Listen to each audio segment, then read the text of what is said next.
Ashamaa akka fuunee daawwattootaaf dhaggeeffattoota Finfinnee Maltiimiidiyaa nagaan keenya kabajaa bakka irraa nu hordoftan maratti isin akka qabu jenna. Akkam jirtu? Finfinnee Maltiimiidiyaan sagantaa isaa kanaan dhimma siyaas-dinagdee hawaasummaa Oromiyaa keessa jiru irratti qopheeffate qabaa. Hanga xumuraatti nu waliin turaan afeerraa keenya.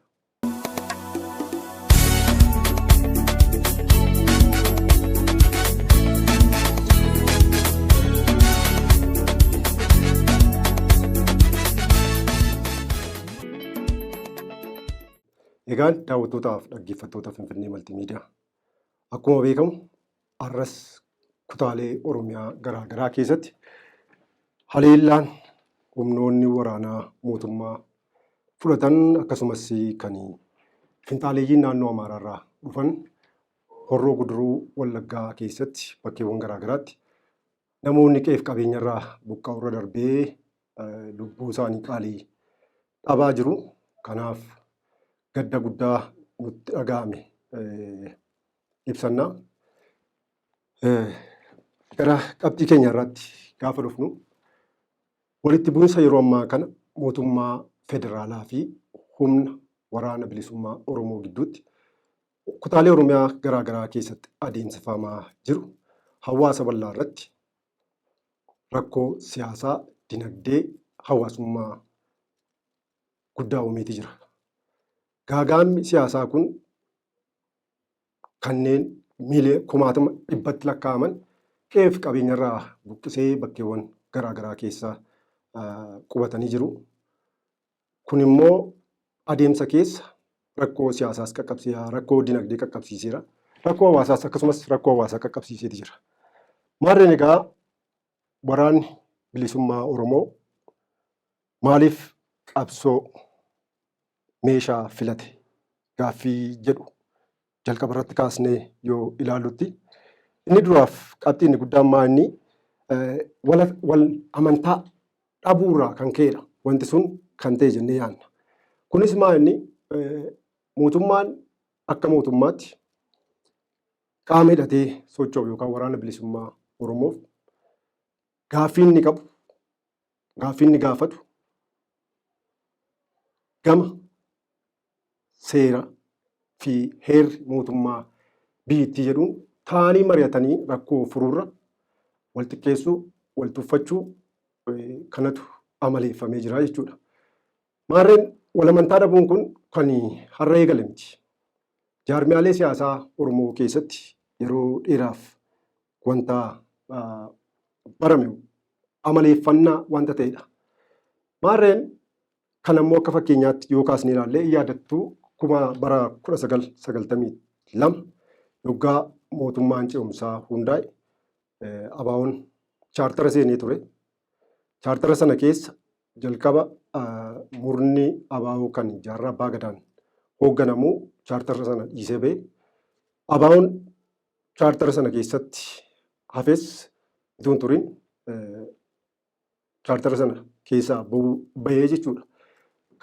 Kan lamaan wal qabatee hooggantoonni ABO gameeyyiin gara biyya hambaatti imalanii achi deemanis yaadaan ol falmanii rakkoo hawaasa bal'aa kana furuur wal sakaaluu hin baay'ate. Miseensonni gameeyyii adda bilisummaa Oromoo bakka adda addaatti addaan faffaca'anii yookaan adda ba'anii jechuudha. Yeroo sana wanti nama ajaa'ibu uummata akka biyyattiitti akka gaanfa Afrikaatti uummata bal'aa ta'e osoo qabanii uummata kana of duuba hiriirsanii qabsoo gaggeeffamu sana milkeessuurra gara biyya hambaatti baqatanii maaliif baqatan inni dhufu gaaffii mataa isaa danda'e kan qabaatu ta'a. Haa ta'uyyuu malee erga biyya hambaatti baqatanii booda achi deemanis garaagarummaa yaadaa uumamee ammaan kanallee bakka adda addaatti ba'anii jiru. Yeroo jalqaba qabsoon Oromoo jalqabe yaada tokko ture. Oromiyaan biyyi Oromiyaa jedhamtu kan isheen impaayera Itoophiyaa jedhamtu kana keessa seente humnaan kolonii keessootu Oromiyaa impaayera Itoophiyaatti dabalate. yookaan Abisiiniyaatti dabale kan jedhu ture. Kanarratti namoonni yeroo sana qabsaa'onni gameeyyii hayyoonni yeroo sana wal falmaa turan kanarratti walii galu turan. Haa ta'uyyuu malee gaaffii rakkoo siyaasaa, dinagdee, hawaasummaa Oromoo qaqqabu furuu irratti garuu garaagarummaa ture. Garaagarummaan kunis maali? Qaamni tokko yookaan murni tokko maal jedhaa? Oromiyaa bilisoomte, impaayera Oromiyaa bilisoomte ijaaruutu rakkoo Oromoof Oromiyaa furuu danda'a jedha. Gama biraan immoo inni dhaabbatee jiru maal jedhaa? Rakkoo Oromoof Oromiyaa furuuf Itoophiyaa dimokiraasofte ijaaruudhaan rakkoon Oromoo achi keessatti akka deebi'u gochuun ni danda'ama kan jedhu ture. Sanarratti walfalmii yaadaa fi garaagarummaan hin uumamanii. Kun deemee wanta nama ajaa'ibu bara 2018 qarree fi qeerroon Oromoo 60 hedduu ta'an lubbuu isaanii qaalii itti wareeganii qaama itti hirratanii jijjiirama dhufe jedhame kana. Yookaan qabsoo diddaa muummicha ministeeraa ammaan kana Dooktar Abiyyii fa'aa gara aangootti fide sana geggeessee 60 hidhamanii 60 qe'ee fi qabeenyarraa biyyarraa godaananii yeroo jijjiiramni sun dhufu maaltu ta'e? Oppiidoo kaleessa hidhaa hiisisaa ajjeesisaa ari'achaa turtetu sabboontota ta'anii ta'an. Namni dhimma haqaa gaafate tokko hin turre. Hundumtuu miira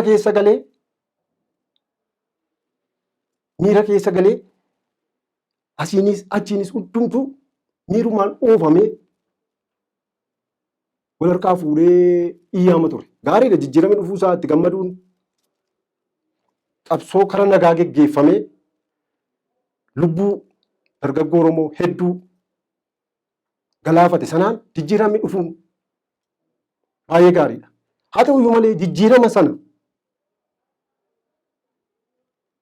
jijjiiramni sun yeroo dhufetti namoonni kaleessa murna wayyaanee turan miseensa Oppiidoo ajjeesaa ture, ajjeesisaa ture, hidhaa ture, hiisisaa ture. Seeraan itti gaafatamuutu ture.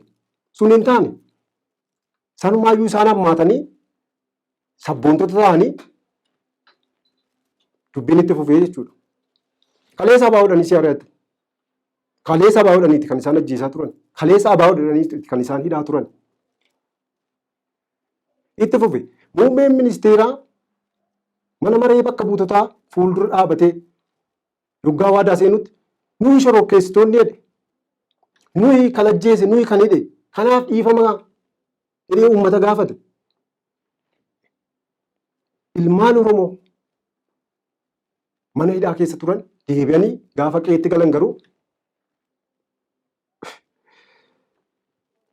har'as kanaan gurra jiru eenyudha? Oppiidoo masakaleessa ajjeesaa ture, ajjeesisaa ture, isa hidhaa ture, hiisisaa ture,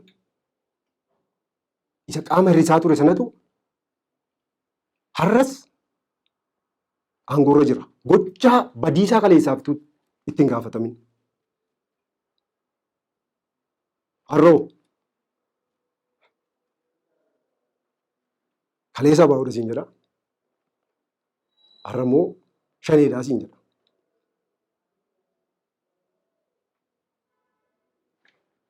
Kaleessa abaa'uudha jedhee siidhaa har'a shaneedha jedhee si ajjeesaa si ajjeesisa. Olaantummaa seeraatu hin jiru. Of course jechi olaantummaa seeraa jedhu baay'ee jecha baay'ee bal'aa akka inni ta'e beekaa. Garuu gabaabumatti namni badii balleesse seeraan itti gaafatamuutu irra ture sun hin taane. Miseensi waraana bilisummaa Oromoo daggalatti galee jiru kun mee araada meeshaa baachuu, araada qorratti, qorra keessa oolee, qorra keessa bulu, araada aduutti waxalamuu fi agabuu buluu qabaateeti. natti hin fakkaatu nani.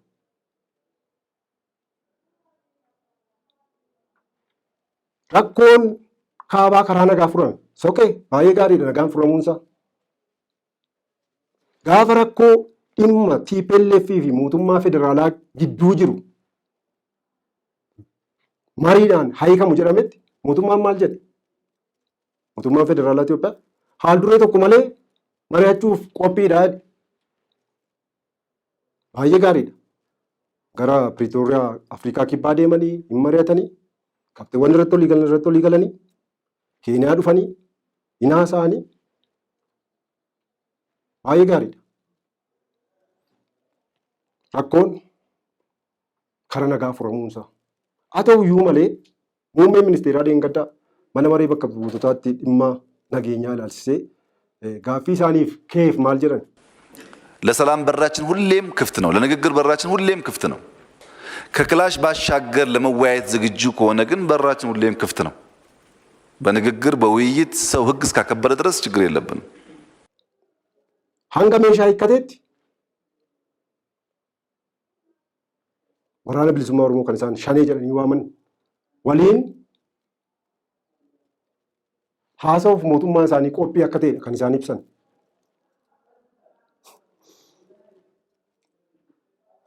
Wanta asirratti nama ajaa'ibu tokko TPLF waliin haal duree tokko malee mari'anna. Gaafa kan waraana bilisummaa Oromoo ta'u hidhannoo hiikkannaan waliin haasofna. Waliin haasa'uuf qophiidha. Maal jechuudha kun?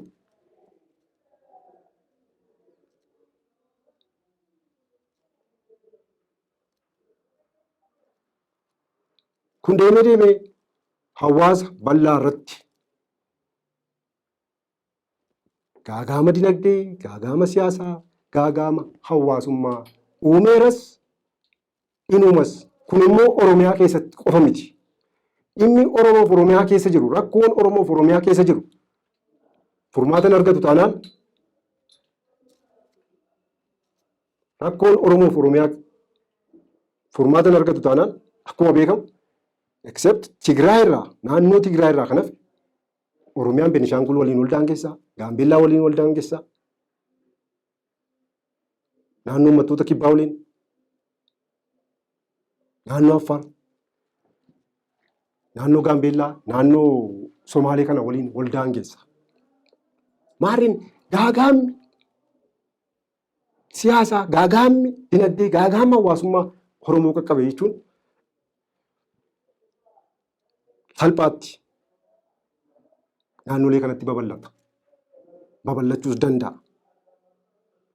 Naannolee kanatti babal'ate jechuun immoo naannolee ollaa yookaan naannolee Oromiyaa waliin wal daangessan kanatti babal'ate jechuun immoo naannoleen kun immoo Sudaan kibbaa wajjin, Sudaanii waliin,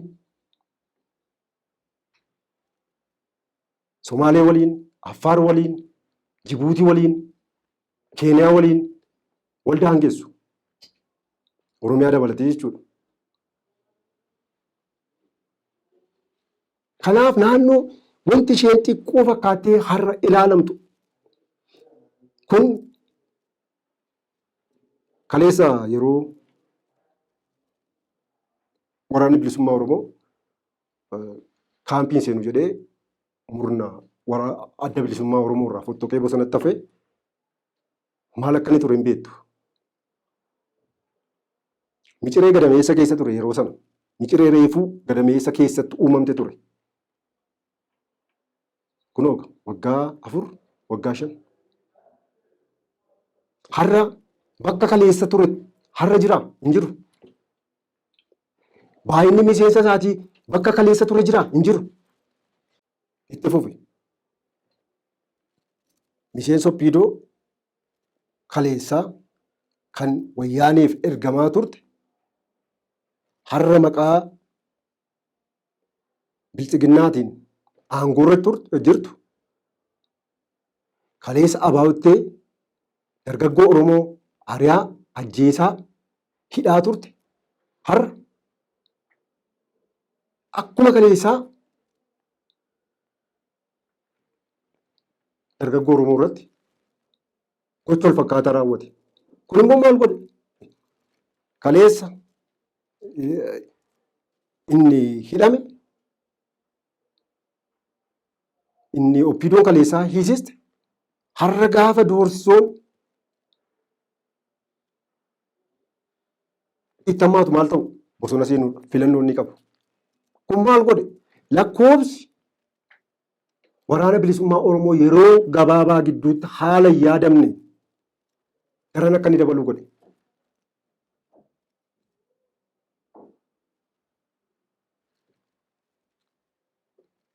Har'aan kana waraanni bilisummaa Oromoo bakka kaleessa ture hin jiru har'a.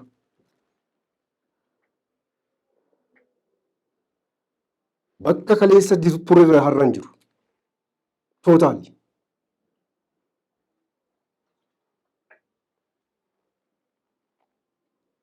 Bakka kaleessa yookaan iddoowwan kaleessa keessa socho'u qofarra hin jiru har'a. Daran babal'ateera. Sanarra darbee aanaalee garaagaraa hanga to'achuutti gahee jira. Isarra darbee magaalota gurguddoo godinaa Naqqamtee fakkeenyaaf fudhachuu dandeenya. Hanga to'achuutti gahee jira. Kanaaf wal xiqqeessuun, kabajoon lo'achuun, guyyaa tokkotti balleessina, ol tuffachuun gaarii hin ta'u. Horii abbaan gaanfa cabse ormi maal godha jedhu. Muummeen ministeeraa yoggaa aangootti dhufanii rakkootu orma yiyyisaa ture malee maal jechaa turan? Barootaaf maaltu jedhamaa ture? Oromoon bulchuu hin danda'u jedhamaa ture. Kan kana fide immoo maal? Oppiidoon kaleessaa abaa'oo maqaa xureessa. Abaa'oo isaa qubee yookaan dhaabaa caadaa qabsoo isa barsiise maqaa xureessa. Oromoo nama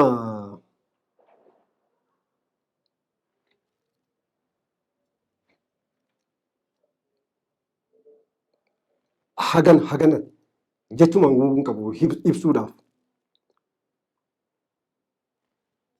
Meeshaa baatee asiif achi socho'eef qofa, sooshaal miidiyaa irratti suuraa ka'eef qofa, arbanyaatti ol waamu. Arbanyaa goota.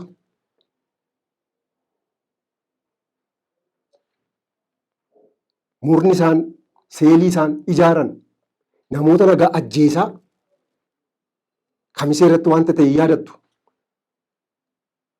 Namoota dhuunfaa wanta sana qindeessanii raawwataniif raawwachiisan balaaleffachuurra wal faarsa Oromoo. Because kaleessa seenaa sobaa barreessuu itti beeku, har'a seenaa sobaa barreessanii akka ragaatti dhiyeeffachuu hin danda'u isaan. Sababi isaa maal? Kanarraa waraana bilisummaa Oromoo maqaa xureessu eenyu? Miseensuma badhaadhinaa timti yookaan biltsiginnaa timti. Eenyu isaan immoo kan kaleessa wayyaaneef ergamaa turan miti.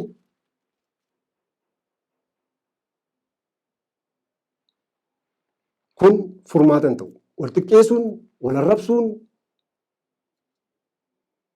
walii dabarsanii ormatti maqaa wal balleessuun rakkoo Oromoof Oromiyaan keessa jirtuuf uummanni Oromoo keessa jiruuf furmaata hin ta'u. Sanarra ol dhaga'utu gaariidha. Mootummaan akka mootummaatti, mootummaan federaalaa akka mootummaa federaalaatti itti gaafatamummaa hedduutu irra jira. Kaleessa wayyaanee TPLF waliin haal duree tokko malee akkuma mari'achuuf qophii ta'ee marii araaraa yookaan nagaa sana geggeesse hunda waraana bilisummaa Oromoo waliinis haal duree tokko malee simatee taa'ee waliin haasa'uu danda'u qaba.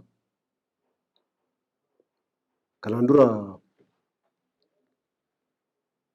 hoogganaan waraana bilisummaa Oromoo Jaal Marroo Dirribaa bakka qaamni sadaffaan jirutti haasa'uudhaaf mari'achuudhaaf qophii ta'uusaa dubbatee ture. Yaadattu. Kun maali? Ka'umsi bu'uurri jalqabi waraanaa yookaan dubbii ta'anii haasa'anii rakkoo furuu dadhabuudha. Rakkoo jiru furmaata kennuu dadhabuudha.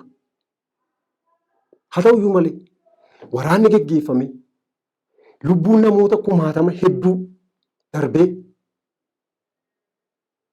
hagam waggaa 20 dheeratu waggaa 4-5 dheeratu umurri isaa garuu kan inni ittiin goolabamu mariidhaan. Maarreen badii hanga ammaatti qaqqabsiise caalaatti daran badii kan biraatu hin hordofsiisin taanee haasa'anii furmaata kaa'uun gaariidha. Kanatu uummata kana fayyada.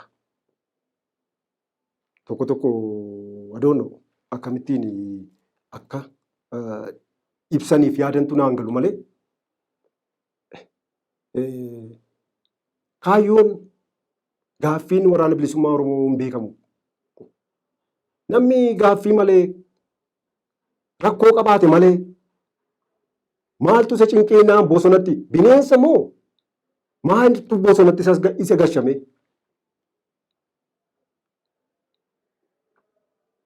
Wal hubannaan akkasii haafu. Wal hubannaan akkasii haafu. Kaleessa abaawoon aanaa miti ganda tokko bara wayyaanee hin qabanne jedhanii har'a dubbachuun rakkoo guddaadha. Because harri kaleessa miti. Abaawoon kaleessa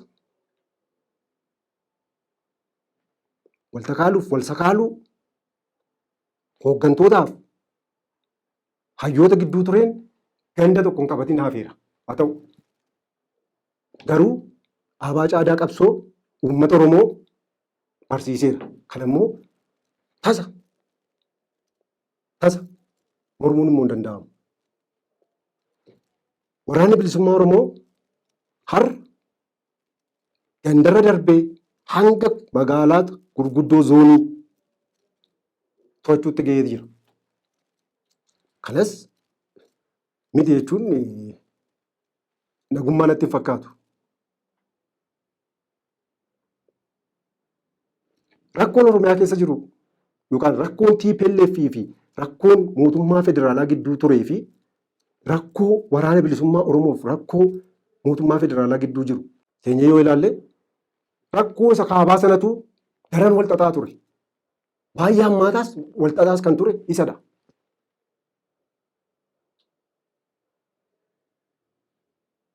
Inni iyyuu marii guyyoota muraasaa gidduutti jijjiirama akkanaa erga fideeti maarree ta'anii afaan tokko dubbattu keessanii immoo rakkoo jiru irratti haasoftan yoo furmaata barbaaddan maalni rakkoon jiru wal amantaa dhabuudha. Anaaf akka kootti yeroo ammaa kana wanti baay'ee nama gaddisiisu lolli Oromiyaa keessa jiru lola kaaba biyyattii keessa ture dura eegale. Garuu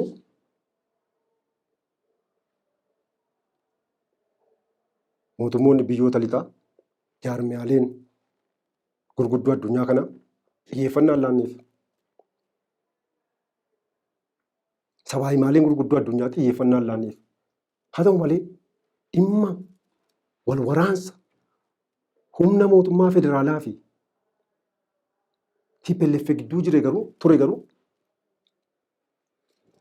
sabaa himaaleen gurguddoo addunyaa sadarkaa kamitti gabaasaa turanii mootummoonni lixaa biyyoota lixaa haala kamiin dhimmicha hordofaa turanii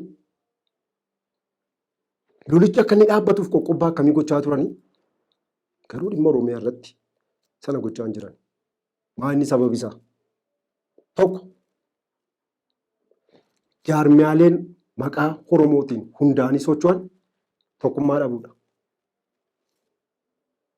Tokkummaa dhabuu jaarmiyaalee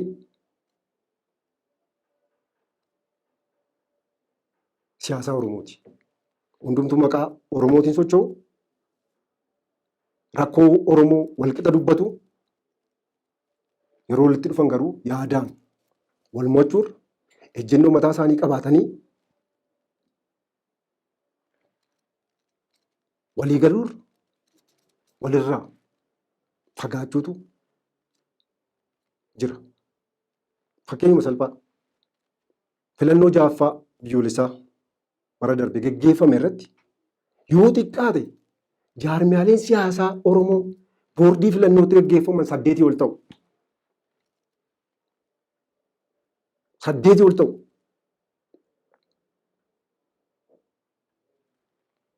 Ergii jaarmiyaaleen siyaasaa kun hanga kana gargar faffagaataniiti. Eenyu kan dhimma Oromoof Oromiyaa irratti Oromoof Oromiyaatiif xiyyeeffannaa kennee dubbachuufii danda'u. TPLF Jeneraal Tsaadiqaan ariitee turte miseensummaa keessaati. Garuu lolli Tigraay sun yoggaa eegaletti miseensa TPLF tuun ta'anii kan namichi kun deemee waraana kaabaa hoogganaa ture. Kottaami walitti kottaa jaarmiyaaleen siyaasaa Oromoo gaafa walitti dhuftan humna qabaattu uummata keessaniifis sagalee ta'uu dandeessu.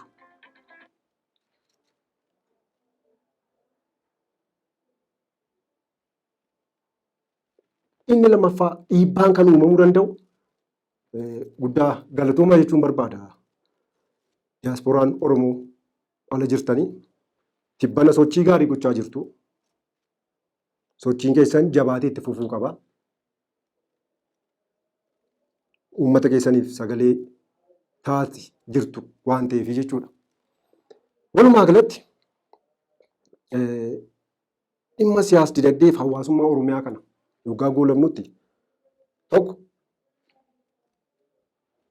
wanti gama mootummaatiin akka ilaalcha kiyyaatti gama mootummaatiin akka muuxannootti lola kaaba Itoophiyaa ture irraati akka muuxannootti fudhatame jedhee ani ilaalu tokko maanni haleellaa dirooniiti. Kun immoo iddoowwan Oromiyaa keessa iddoowwan garaa garaatti raawwatamaa jira. Lubbuu namoota nagaa hedduus galaafachaa jira. Kun immoo qabsoo waraanni bilisummaa Oromoo geggeessaa jiruuf beenziliidha. Because namni obboleessi isaa jalaa du'e maaltu isa teessisa?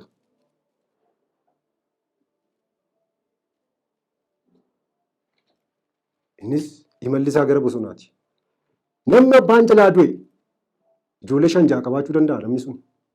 Isa duuba immoo namoota hedduun jiraachuu danda'u.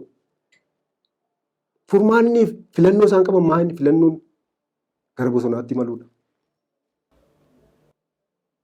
Of course qaamni lamaan lola keessa jiru, wal lolaa jiru. Mootummaan tooftaa mataa isaatii fayyadamee qaama kana dadhabsiisuudhaaf tarkaanfiiwwan garaa garaa fudhachuu danda'a. Tarkaanfii kana yeroo fudhatutti garuu dhibbaa dhibba namoota nagaa osoo miidhin gochuu qaba kan jedhu irratti sana waliin galu. Sababni isaas haleellaan kun haleellaa qilleensa irraati. Haleellaa qilleensa irraati. Namoonni nagaa keessa miidhamuu danda'u. Miidhamtoota nagaa baay'ina isaanii hir'isuu danda'ama malee dhibbaa dhibba. Dhibbentaa guutuudhaan hambisuun hin danda'amu. Garuu haleellaan qilleensa irraa kun eessatti raawwatamaa jira? Magaalaa keessa. Yoom raawwatamaa jira? Guyyee gabaa bakka namni walitti heddummaatee jirutti. Rakkina guddaa qaqqabsiisee jira jechuudha. Inni lamaffaan beela akka tooftaa meeshaa waraanaatti fayyadamu wanta jedhudha. Kunis maal Ambootiin gaditti amma yookaan lixa Oromiyaa akka jirutti geejjibi sochiin geejjibaan jiru. Qorichi hin jiru. Qote bulaan qotatee gabaatti baasaa hin jiru. Inni kaan immoo wanta qote bulaan dhiyeesse bitatee nyaachuu danda'an jiru. Maaliif waan hundumtuu bilook ta'ee jira. Kun gaagama hawaasaa guddaa qaqqabsiisa. Gaagama dinagdee guddaa qaqqabsiisa. Gama dinagdeetiin immoo abbaan qabeenyaa hedduun baankii irraatii liqii fudhatee kan konkolaataa bitee jira. Kan warshaalee garaagaraa dhaabee jira. Kan gamoowwan adda addaa ijaaree jira. Garuu gaagama siyaasaa kanaan waliin wal qabatee rakkoo dinagdee keessa seenee jira abbaan qabeenyaa.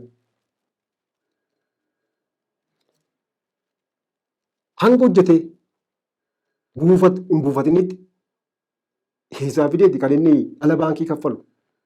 Baankiin naannoon kun rakkoo siyaasaa qabdu turtan kanaaf dhalli ani isin kaffalchiisu hin qabu. Dhalarraa bilisa kan keessan ittiin hin jedhaa hin jedhu. Kun rakkoo hamaa ta'etu jira jechuudha.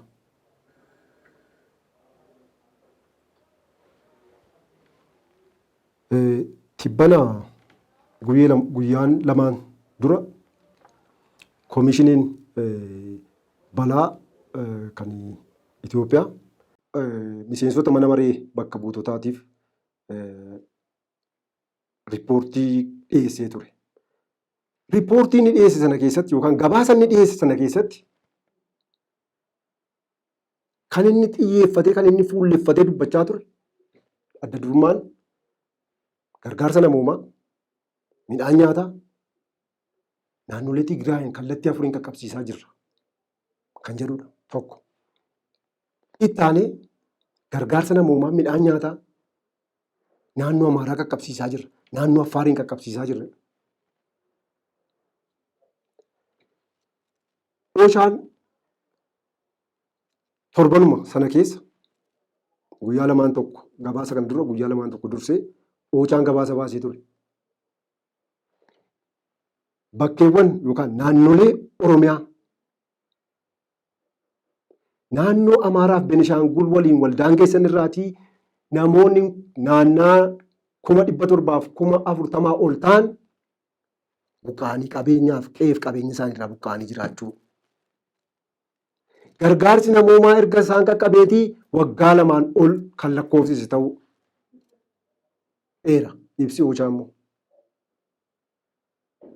Kanaaf dhimma Oromoon hanganne xiyyeeffannaan laannetti qaama sadaffaa biraatii xiyyeeffannaa argachuu qaba wanti jedhu ni ulfaata. Baay'ee ulfaata. Kanaaf mootummaan federaalaa akka mootummaa federaalaatti hanga meeshaa hiikanitti mootummaan keenya isaan waliin mari'achuuf qophiidha yaada jedhu dhiisee akkuma kan kaabaa sana haal duree tokko malee walitti dhufanii yoo ta'ee ol amantaan jiraate giddu seentummaa qaama sadaffaa malee iyyuu ituu ta'anii mari'atanii haasa'anii rakkoo kana furanii baay'ee gaariidha.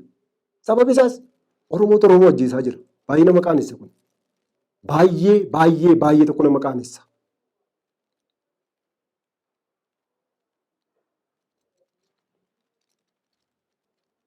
Sanatuu godhanii gaariidha. Ta'uu baannaan bakki qaamni sadaffaa walaba ta'e jirutti ta'anii mari'atanii rakkoo furuu. Sababi isaas rakkoon waraana bilisummaa Oromoof rakkoo mootummaa federaalaa gidduu jiru hanga rakkoo TPLF fi rakkoo mootummaa federaalaa gidduu ture hin ga'u. Inni sun daran wal xaxaa ture. isayyuu guyyoota muraasa keessatti haasa'anii mari'atanii kallattii furmaataa kaa'uun hedduu danda'ameeti. Why not? Kan dhimma Oromoof Oromiyaan kanarratti haasa'anii uummata kana gaagama siyaasaa dinagdee fi hawaasummaa isarra qaqqabaa jirurraati yookaan isarra gahaa jirurraati baraaruun furmaata gaariidha. Furmaata gaariidha. Malee wal xiqqeessuun, wal arrabsuun, wal tuffachuun gaariin ta'u. Kan tuffatantu tuffii caala du'i. Kanaaf kana fakkaata sagantaan keenyarraa. Kan darbite gundoo, kan hafte guddoo jedhu. Ulfaadhaa waan nu hordoftaniif. Chaanaalii yuutuubii Finfinnee Maltiimiidiyaa laayik, sheer, sabskiraayib godhaa.